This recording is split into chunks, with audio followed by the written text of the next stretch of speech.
હોય તો મા બાપના આશીર્વાદ લે છે. મા બાપ એને એવો આશીર્વાદ આપે છે કે બેટી તારો અમર ટૂલો રહે. તેમજ બ્રાહ્મણ એને ચોર્ય મંગળ ફેરા ફેરવે છે. 4 મંગળ ફેરા ફેરવે અને બ્રાહ્મણ પણ આશીર્વાદ આપે છે. તેમ કુટુંબ પરિવાર પણ આશીર્વાદ આપે છે. ઓળખતી વેળાએ કે આખર આશીર્વાદ લઈને કનૈયા સાસરિયાને કહે જ્યાં તમારો અમર ટોળો રહે. તમારા પિતા એમણમાં જ્યાં જો આશીર્વાદ એને આપે છે એ આશીર્વાદ ખોટો છે. કુટુંબ પરિવાર આશીર્વાદ આપ્યો એ પણ ખોટો છે. બ્રાહ્મણે અંગણવા જાય તો મંગળ ફેરા ફેરાય એ પણ ખોટા છે. કારણ કે પાછલા જન્મની અંદર અહીં છોકરીએ હાથે કરીને પોતાનો હાથનો ચોરલો ખોલેલો છે અને પોતાના પતિનું મદદ કરાવેલું છે. ત્યારે અહીં છોકરી ફરી જન્મ લઈને માતા પિતાના ગર્ભથી આવી અને માતા પિતા પહેરાયા નોતી કરીને કે જા બેટા તારો અખંડ ચોરલો રહે. તો આ વાત કોણે જાણી કે સંતોએ જાણી કે પાછલા જન્મને આ છોકરીએ એના પતિનું મદદ કરાવેલું છે. સતી એને જીવન નથી વીતાયું તો આ અવતારમાં કદી પણ એમ કરવા જાય તો એ પોતાના પતિ ને જીવન ના રાખી શકે. કારણ કે કોઈ એનો ચૂલો નથી ફોડાયો પણ એના હાથે કરીને ફોડ્યો. કદાચ એમણવા જતો સતના રસ્તો ચૂકીને અસતના રસ્તા પર પગલા ભર્યા એ પતિવતા ધર્મ એને ખંડિત કર્યો છે. તો એના થકી એ છોકરીનો અત્યારે પણ અમર ટૂલો રહેવાનો નથી. તો આપણે જે કંઈ અત્યારે કરી રહ્યા છે તે બેન જાણ્યા વિના કરી રહ્યા છે. અત્યારે જે બી કંઈ આપણે કરીએ છીએ એ જાણ્યા વિના નથી. બધું જે કંઈ આપણે વસવાટ કરીએ ગમે તે આપણે મેળવીએ ગમે તે લાવીએ ગમે તે કરીએ અને મનમાં ઈચ્છા લાવીએ એ બધી ખોટી છે. કારણ કે તમારા જીવનની અંદર અચાનક આગ લાગે તો એ પાછલા જન્મની અંદર કરેલા કર્મના ફળ અહીં તમને સમજ જાય. ત્રિવેદી નેત્ર ખોલે ત્યારે તમે અંદરનો સંસાર જોઈ શકો, પાછલા જન્મની વાત જાણી શકો તો બચાવ થઈ શકે કે બચાવ ના થશે. કારણ કે એને કર્મ કરી નાખેલું છે પાછલા જન્મની અંદર. એવું નહીં કે અત્યારે મારી છોકરી બનીને આવ્યો, મારો છોકરો બનીને આવ્યો અને આ હું કરીશ છોકરા માટે, છોકરી માટે હું કરીશ, પણ એ પાછલા જન્મે શું કરીને આવેલા તે તમે જાણી શકતા નથી. કે સંતો જાણીના ને કેમ માને કે કોઈ ના જાણે ચોરલો એનો.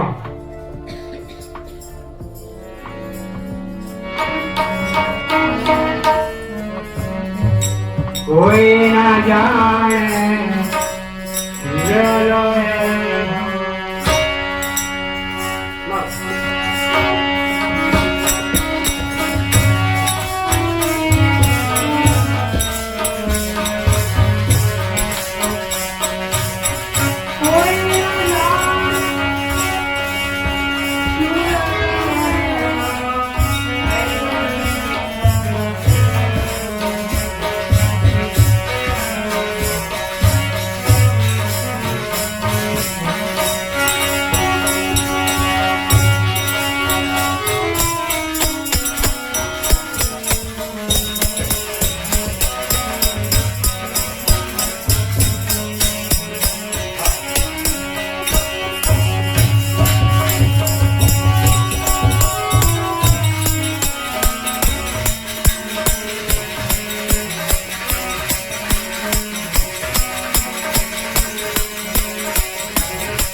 વાત જાણી નથી એટલે બધા ઉપરા ચોપડીના આશીર્વાદ તો પડી ગયા છોકરીને, પણ છોકરીના પાછલા જન્મની અંદર જે ઇતિહાસ થયેલો વંચાયો એ કોઈ જાણ્યો નથી.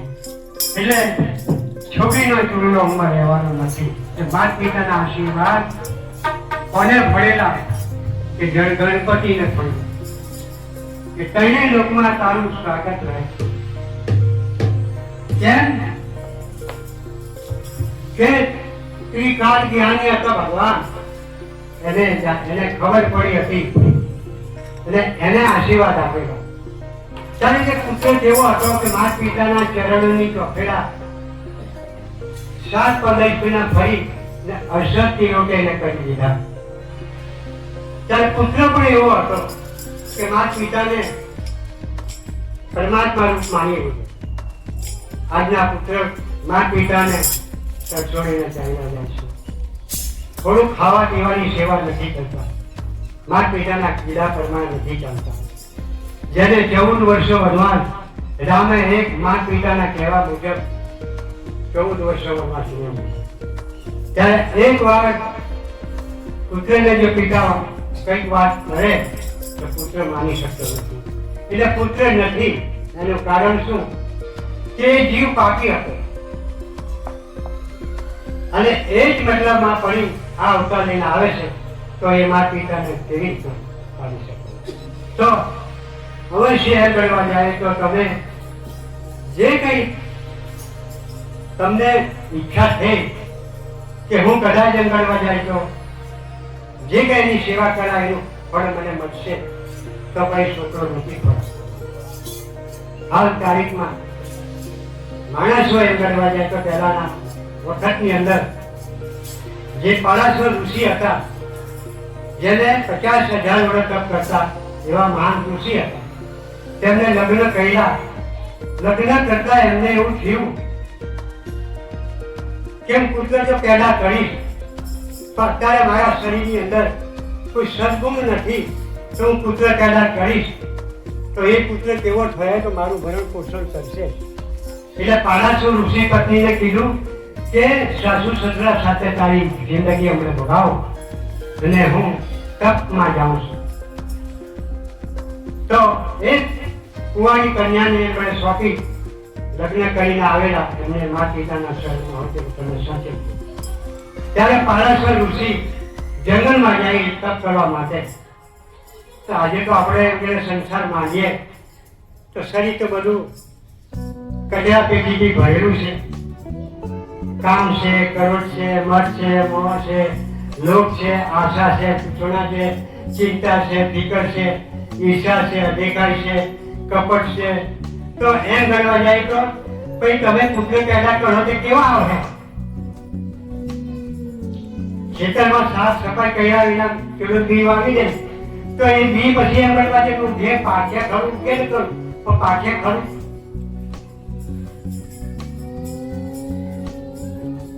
જેમ કે આંબો વાવે, કેરી વાવે, કેરી આવે, બાવળ વાવે, પાણી જેની જેવી નીત કમાણી અંતર આગળ આવે તે શાના માટે બધું તમે આવું કરી રહ્યા છો?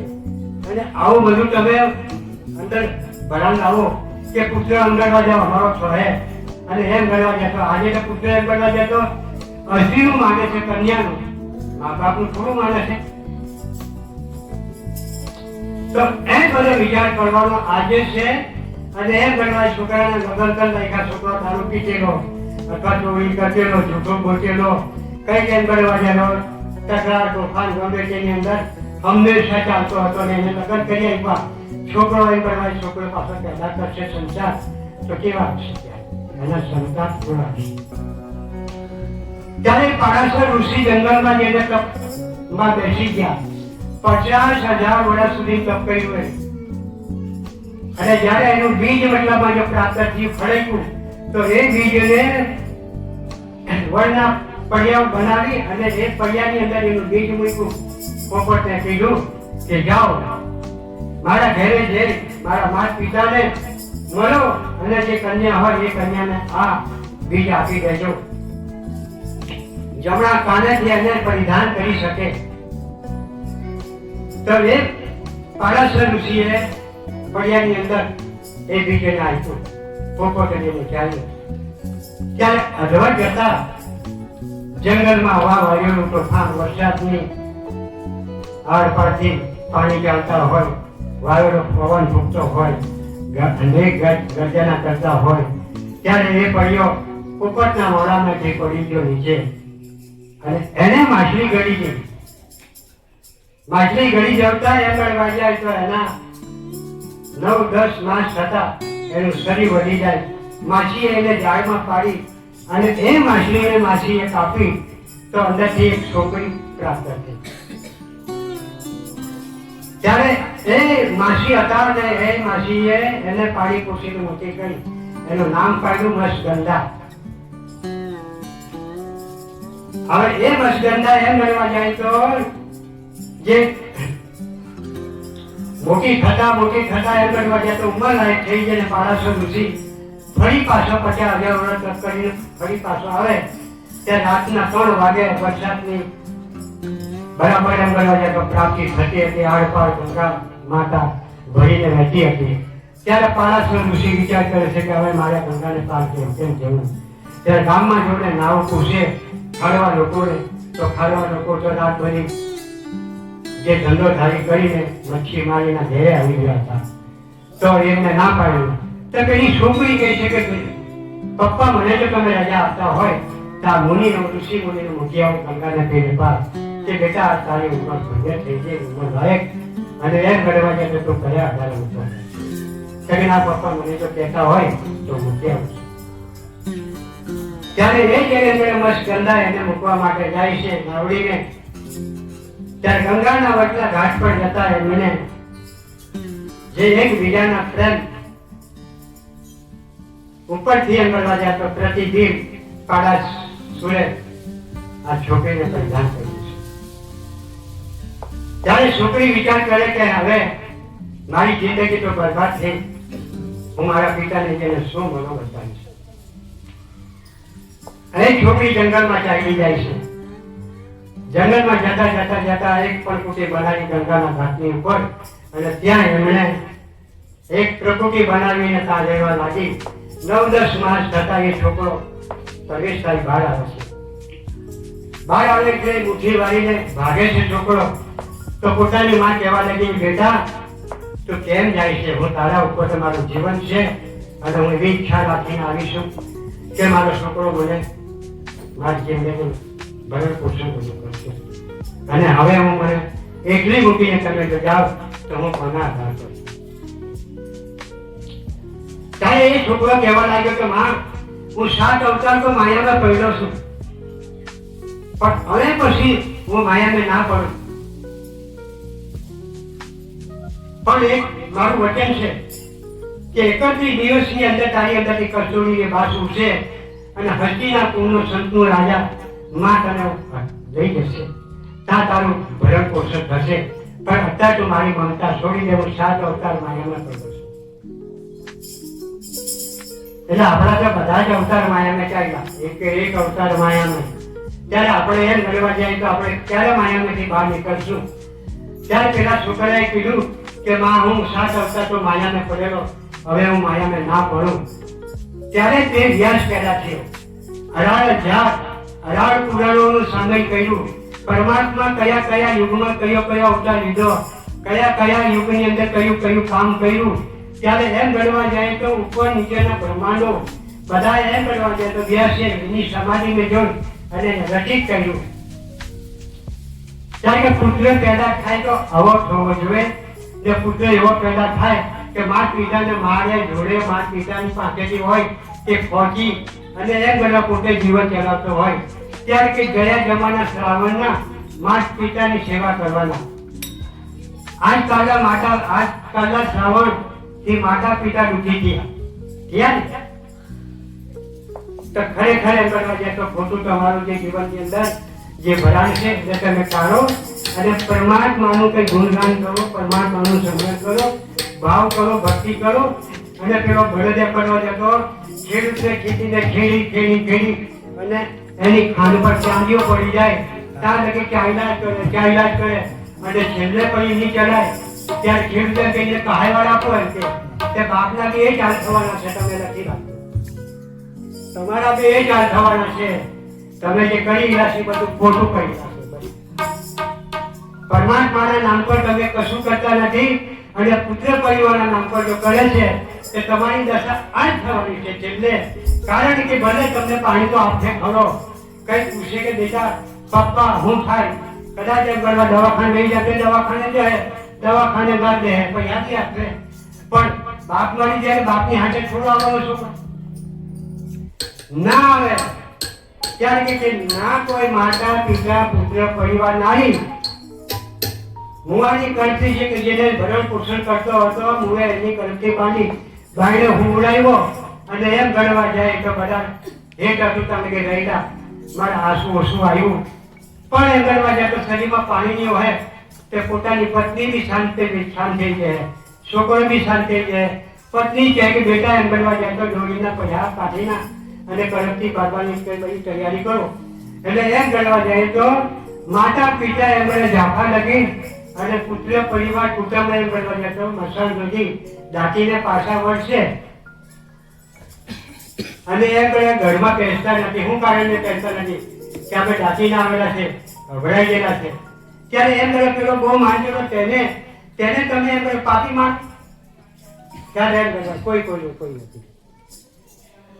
આ કાને હમળો ને આ કાને કાન રાખવો એ તમારી બહુ મોટી ભૂલ છે.